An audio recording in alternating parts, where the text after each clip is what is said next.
Hi there, Aries. This is a really, really powerful month, I feel, for a lot of signs where there are necessary changes that are happening for you guys. I feel like there needs to be a little bit of a paradigm shift. There's a lot of career success. There are a lot of like practical, physical, tangible success. Success is coming for you guys. So I feel like whenever things are really going right, I feel it is really important for us to be thankful, okay?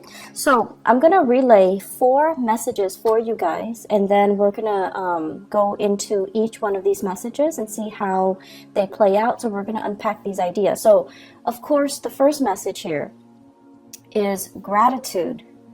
And gratitude is mainly for everything that you have accumulated, okay? And I feel like for many of you, things are going really well for yourself, and you're kind of like feeling very elated, feeling like you're on great heights, looking down and thinking about, where you've been and all the things that you had to do, all the trenches that you had to crawl through, and, all the hardships that you had to bear in order to get you where you are right now. And I feel that you're really proud of yourself, but I also want to say as well, a lot of the times, yes, through sheer strength and determination, we're able to overcome a lot of these obstacles. But at the same time, we need to say a prayer of gratitude for the power that be that assisted us or helped us during the times when we feel like we couldn't go on, okay? So it's less about the ego and more about having faith and assigning gratitude to things, to people, to circumstances that have really helped pave the way for you, okay? And that's something I want to talk a little bit in depth about. The second message here, and they're saying here, a completion of a debt, a completion of a cycle. And whenever we complete things, we can exhale this sigh of relief and we feel like, okay, done, what's next? So I feel like you're at a really, really good space right now where a major, major period of culmination and completion has just happened for you guys. We're going to talk a little bit about that. Number 3, they're saying here, don't rush the process. So, we are in the period of Mercury in retrograde, and it is in the sign of Aries, in your sign. And you're going to feel restricted. You're going to feel restrained. And, fire signs do not handle restrictions very well. They do not like to be told what to do. And they don't like it when they're physically held back energetically or just, by another person. So the way for you to work through this energy is, allow things to kind of fall into place. Be less reactive and just be a little bit more laid back, okay? Don't fight it. It's gonna feel like you're wearing a straitjacket and you're trying to get out of it, okay? And resistance is futile, so just let the process play out, at least until the end of the Mercury retrograde cycle, which is going to be towards the end of the month, okay? So you want to just let things be a little bit. So just ease up on that energy. Don't exert too much of your energy trying to get things moving. They're stalled for a reason. Last message, prime real estate. So I feel like this has to do with something that you own and things that you have in your possession, okay? So let's talk about the first message here. Let's talk about gratitude. Okay, so what I am seeing here is for many, many, many of you, I understand that, the when it comes to work, when it comes to achieving whatever it is that you desire, getting a job so that you can have a house, and getting a house so that you can invite all the people that you love into the house. Having disposable income so that you can buy nice things for your kids, so that you can buy a car and a home for your parents. You have this tremendous sense of loyalty, and I feel like not a lot of people get that about you. They see you as someone who's like constantly on the go, who's darting back and forth, who is very, very ambitious, but they also see you as materialistic. But your sense of materialism isn't just contained to you. You want to take care of the people that you love. Everyone wants nice things, but I feel like for you guys, you do want nice things, but you want to be able to afford a higher standard of living, mainly because you want to be okay. You want to be able to take care of the people that you love. And at the same time, I feel like, especially if for those of you who came from, rags to riches, all your worldly success is kind of like the physical, the tangible manifestation of all the things that you've had to do, all your achievements. It's coming out in a very tangible way. So if you have designer clothes, you want to flaunt it because you have worked your butt off for it. And you feel like, I'm going to flaunt it, damn it. I don't care what people say. So that's fine.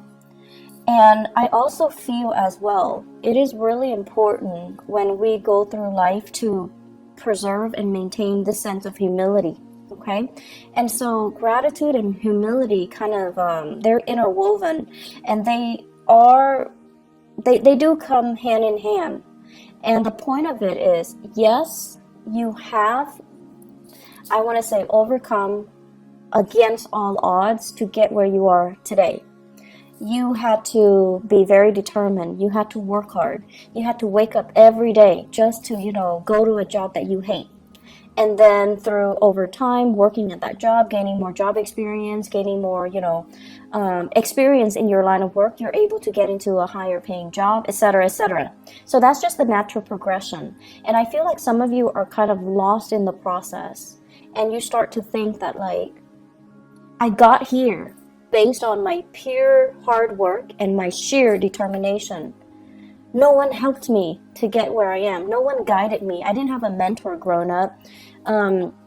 Some of you even, my parents never went to college. They never guided me through that process.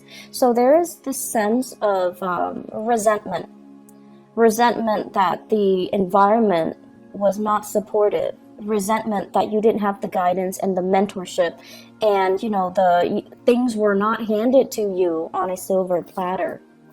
And the thing that I want to remind you is that whatever you believe in, whatever power that be, that you believe in, I feel like life or the universe will never give us what we can't handle.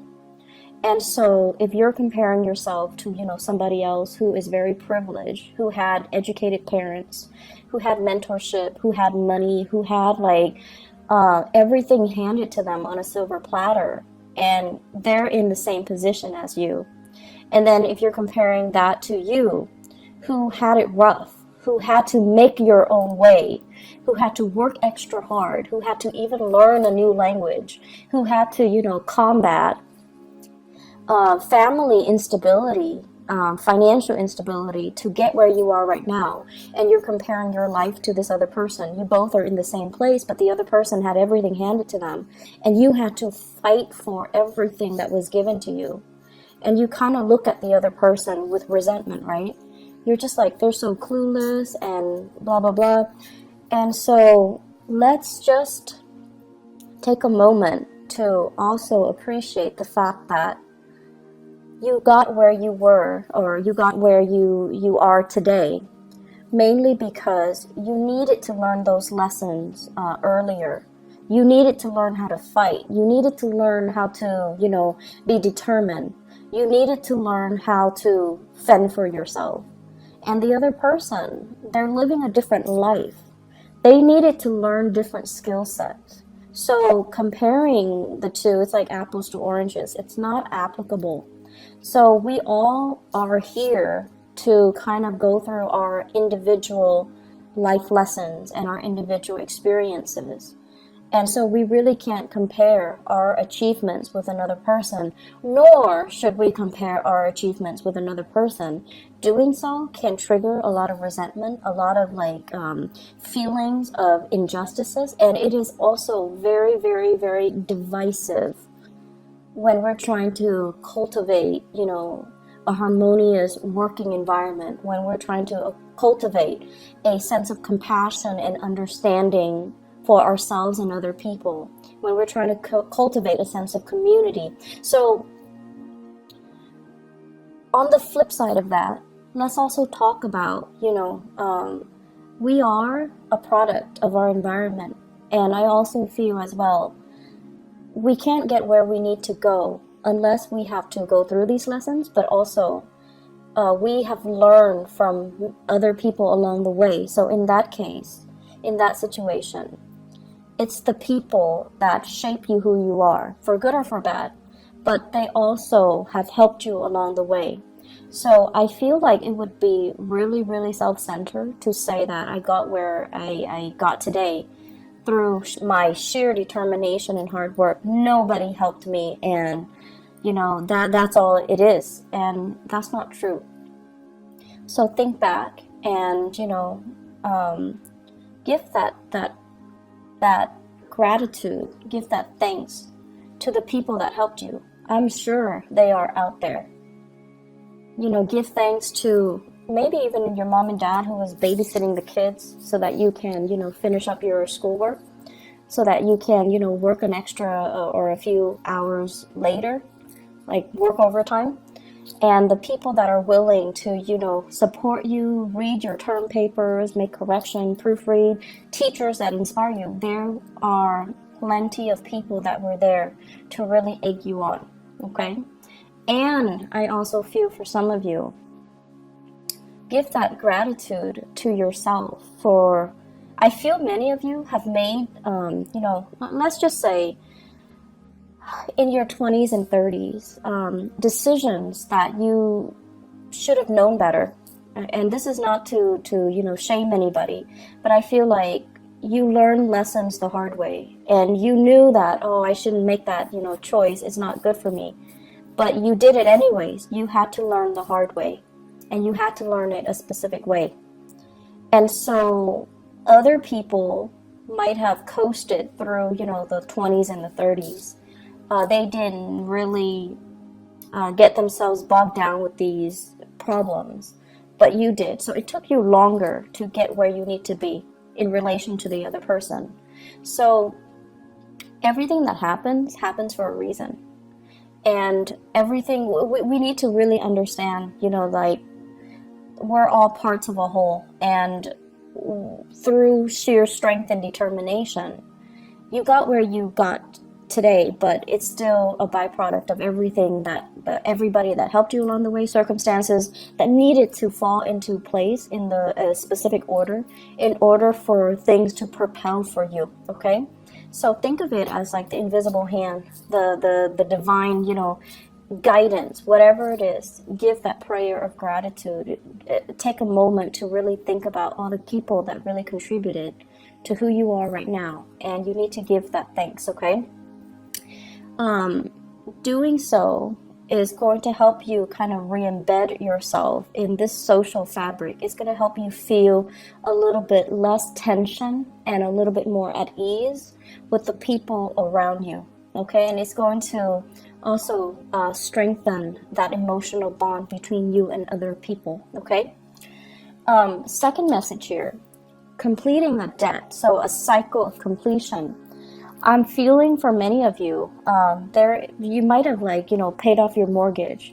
I feel like this is something big. You might have paid off a major mortgage, so you're no longer owing money on a home. Major car payments, you're paying that off. Car payment, student loans for some of you, as well as home repair loans. So for those of you who are, who had to take out a loan because of home repairs, and you're also kind of resentful, like, oh, mom and dad didn't have the money to help me, and I had to do it on my own, and now it's paid off. I'm so proud of myself, and you should be proud of yourself. And I'm feeling as well, credit card. For those of you who were struggling in your 20s and your 30s with financial obligations and, running up your credit or ruining your credit, you're paying that off. You're getting things repaired. You're getting your life back on track on the financial front. I'm also feeling as well freeing up revenue. So I feel like many of you, I'm seeing as well some fathers paying off like child support. You're at the end of a cycle where the child is, has just turned 18, and your financial contributions or obligations, I would say, you're no longer needed. So not just financially, not that, they don't need you emotionally, they do. but financially you're freed, okay? And then for others, even like, couples or women, the kids have flown the nest and now you're free.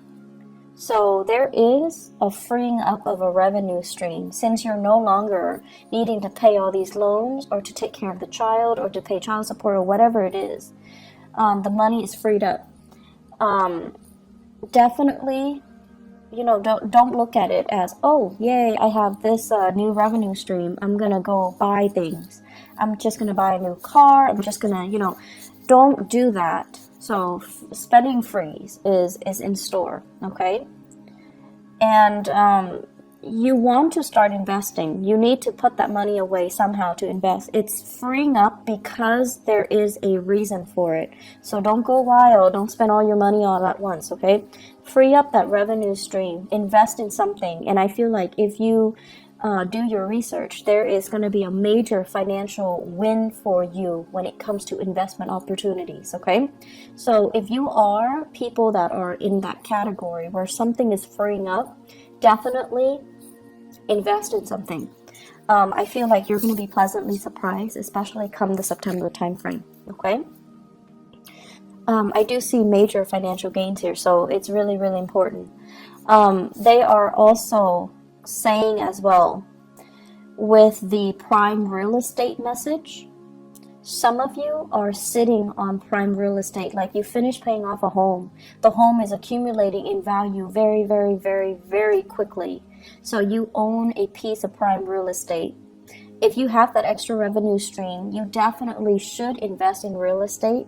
You definitely should look into, investment opportunities, buying houses, and even putting that house up for rent and then moving to a different location and buying a property or even renting a property, because your house, the prime real estate, it's so high that whatever residual income revenue you get from renting it is going to pay for the other house. So I feel like you are in a really good position here to kind of what is that word, rearrange your living arrangement so that you can benefit from this prime real estate concept, okay?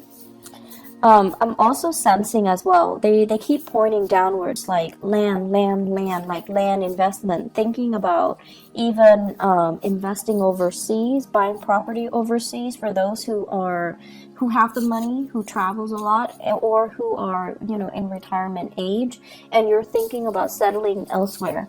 I do see a lot of people thinking about the Southeast Asian area. I'm also seeing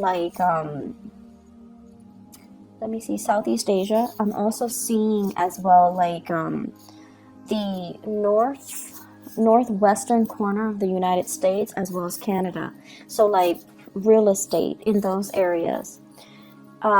If you do want to look into that, I feel like it's a good time for you to kind of make these investments, okay? So let me backtrack a little bit here with that message here, completing that debt. Save up the money, save up whatever you can, okay? And definitely, gratitude and humility. Humility is teaching you, to live a more humble life. So that means curbing your spending a little bit, entertaining people at home and not living your life through social media, okay? So that basically means, don't have that flashy lifestyle.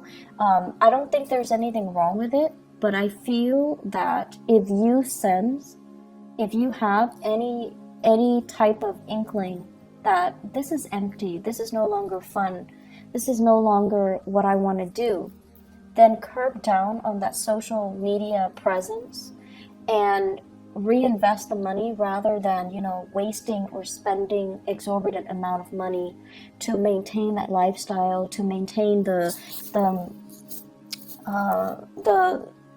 designer clothes and the fast cars, okay? So I feel that ultimately it's going to leave you very empty and it's going to leave you financially drained. So what's the point, right? Reinvest that money elsewhere. You're in a really good position right now to think about how you can live with a lot more gratitude and a lot more humility, okay? I'm gonna jump now. Prime real estate, going back to that message again. I feel as if many of you are thinking about as well, like retirement for parents.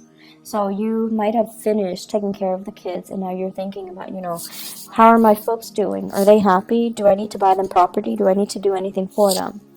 And you're going to want to do something big for them. But I would urge you, before you do that, have a talk with them, because they might not want you to. They might have, different ideas in mind. They might not want to settle down in one place. Like if you're thinking about buying them a car or a house, they're just like, no, honey, we want to travel the world. We want to be somewhere else. So you want to have these conversations first before you jump the gun. I feel like some of you are planning a big surprise, but you need to have the conversation first, okay?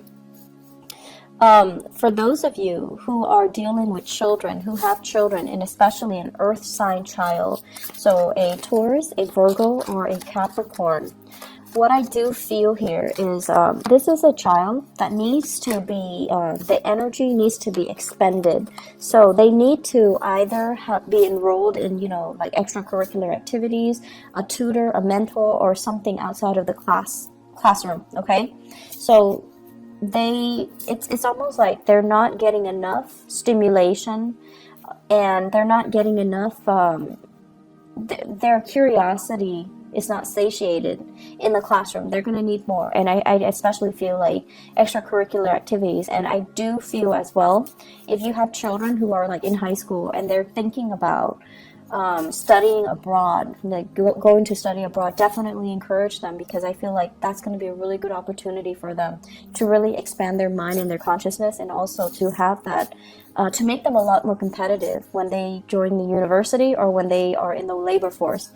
I feel like there's a child here that wants to go somewhere else. So it could be like, they're in the West Coast and they're in high school, and there's a debate, or there's like a summer program in Washington D.C., in New York.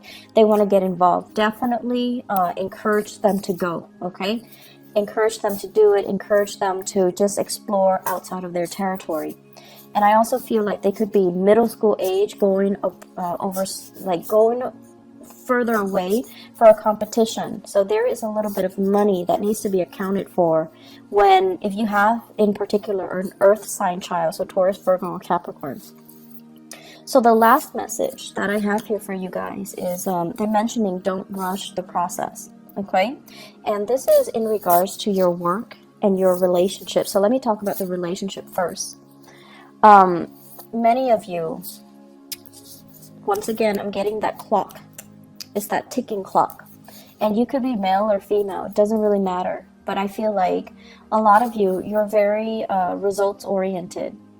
You rush through the process so that you can have the result that you want, okay? And you're very fast and speedy, and you want what you want, and you just kind of beeline for it. And what I'm seeing here is wanting a relationship to form, wanting certainty, wanting that definitive answer from a relationship partner. And they're saying don't rush the process. You need to know this person a little bit more. You need to take time to kind of understand this person and see how they operate under pressure before you should commit to them. And a lot of the times, when things are great, the relationship is great, right? And then something happens, something traumatic happens, and then you find out that your partner is not who you thought they were, because you have never seen them under pressure. You have never seen them kind of slink away and be the person that you didn't think, be the person that couldn't handle the pressure, or buckled under the pressure, or exhibited very unadmirable traits under pressure. So there is something here about your relationship. The partner is going to experience a lot of pressure for this month, and it is up to you to kind of calmly, from the sidelines, observe how they handle difficulties. Observe if they're losing their cool, and observe whether or not, they are still right for you, whether or not the pressure has gotten to them, or they're able to overcome it. So I feel like it's an observation that needs to happen here. And so slow down a little bit and don't rush this process, okay? I'm feeling as well. Let me see here.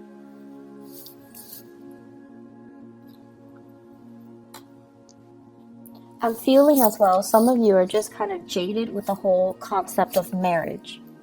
So kind of like, oh, it's overrated, or, and I feel some of you, it's sort of like, you might have had, parents that divorced, okay?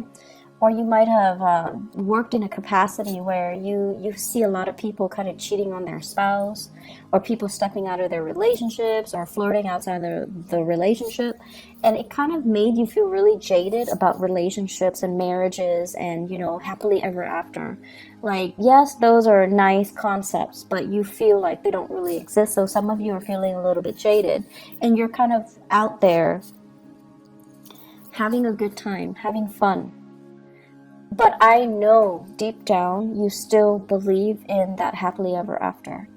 And I mentioned this before, you're a lot softer and you're a lot more of a romantic than you would let on. You don't want people to see you as this, warm, fuzzy, romantic, sensitive type. But deep down you do believe in these things. And if you believe in these things, there's no shame in it. Don't talk tough if you don't believe the talk. So it's really, really important for you to just, remind yourself that there are good people out there. It's just the people that you might have dealt with in the past were not the right people. It doesn't mean they're bad people. They just weren't right for you. And so coming to terms with the fact that there are good people out there. There are, it still takes a lot to make a relationship work. And, that person might not have been a bad person. They just weren't the right one for you. So release the resentment as well. They're not a bad person. They're just not right for me. I try to force them into something that they weren't, and I saw them as something that they are not. So, try to release that, okay? And then release the blame that you place on yourself too. How could I have fallen for that all these years? Release that energy. Let it go. So the relationship here, just don't rush the process. Ease up a little bit. Let things organically and naturally kind of play itself out, okay? You're going to be a lot more in the process of easing up. I feel like you're going to feel a little bit of like that weight lifted off your shoulders. You're going to feel like I was going through life charging ahead all the time. You're tired and you want somebody to help you pick up the slack. You want somebody to kind of like be in it with you, be that, relationship partner with you where things can be fair, where you don't have to fight so hard, where you don't have to be the one to plan everything and get things going. Like you're tired of it. And so ease up a little bit. The energy that you kind of give yourself, the energy that you kind of embody is going to be the energy that you attract. Okay, so ease up a little bit, let things, organically play themselves out. Don't control and don't rush. Okay, Mercury in retrograde, it's not a good time to rush anyways. And this Mercury in retrograde, I feel like it's really important for you to kind of get to the fundamental truth, which is that as much as you believe that, I did this, I achieved this of my own volition, of my own sheer, determination, I don't think that's the truth. And I feel like it's really important for us to look at all the people, all the situations, all the circumstances that helped us get to where we are, okay, and give gratitude to that. I'm feeling in the work environment right now, there's a situation here where you're feeling a little bit like work is going great financially. You're in a really good prime position to, earn a lot of money, to continue in your work, but I feel like you're looking for something else. And I'm also sensing as well, like you're telling yourself, I'm not happy here. But it's not because you're not happy there. It's because you feel like you're not really growing anymore. So it's really important to call it for what it is, by its name, rather than say, I'm not happy here. You can ask yourself, I'm not being challenged here. I think that's the better sentence. I'm not being challenged here. I'm not learning anything new. So what can I do so that I can be challenged? What can I do so that I can learn something new? There's some transition happening in your career, and I feel that it's going to be very good for you. And I especially feel as well, it's going to be delayed. So you might not want to hear that. But I keep seeing the month of September being a really good opportunity for things to shift in your career sector. Okay? New jobs, new clients, new revenue stream, new ideas. But I do see a big shift. And it's going to be happening towards the end of the year. Okay? September, for many of you. September. So I hope the reading has been helpful, Aries. I do wish you all the best. Take care of yourself, okay? And maybe I'll be back next the end of the month, maybe for the mid-month reading. If not, I'll see you guys in May. Take care. Bye-bye.